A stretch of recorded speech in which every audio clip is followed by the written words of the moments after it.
तुम मुझे खून दो, मैं तुम्हें आजादी दूंगा. The slogan that sparked patriotism in the hearts of many Indians during the fight for independence. Even today, these words don't fail to inspire and move us. Subhash Chandra Bose, the forgotten hero, was born in Odisha in the year 1897. Though Mahatma Gandhi and Jawaharlal Nehru have garnered much of the credit for successful culmination of Indian freedom struggle, the contribution of Subhash Chandra Bose is no less. He cleared the Indian Civil Service examination in 1920 in England. Later, he resigned from his civil service job on April 23, 1921, after hearing about India's struggle for freedom. During the period of 1921 to 41, he was imprisoned 11 times in various jails due to his stand for complete independence.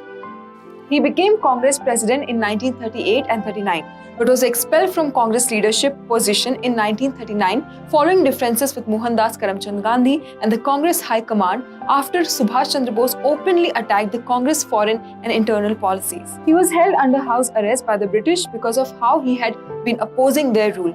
However, he left the country secretly in 1941 and travelled westwards through Afghanistan to Europe, where he sought assistance in his struggle against the British from Russians and Germans. He visited Japan in 1943, where the royal administration said yes to his appeal for help. It was here that he formed the Indian National Army with Indian war prisoners who had served with the British Indian Army. Along with the Japanese army, they brought independence to Andaman and Nicobar Island and came all the way to Manipur in India.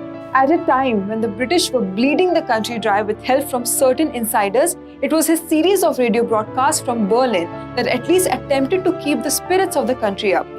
Till the last day of his life as an active freedom fighter, he kept the spirit of fighting the British. Even at the time of his death, he has been planning to migrate to Russia and to find a new way to combat the British. On August 23, 2007, Japanese Prime Minister Shinzo Abe visited the Subhash Chandra Bose Memorial Hall in Kolkata.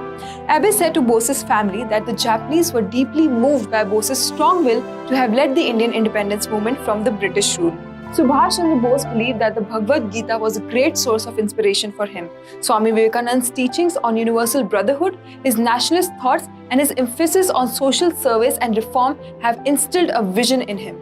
The government of India had decided to declassify the files relating to Netaji Subhash Chandra Bose and make them accessible to public. This was announced by Honorable Prime Minister Narendra Modi on 14th October 2015 when he met a delegation of members of Netaji family at his residence in New Delhi.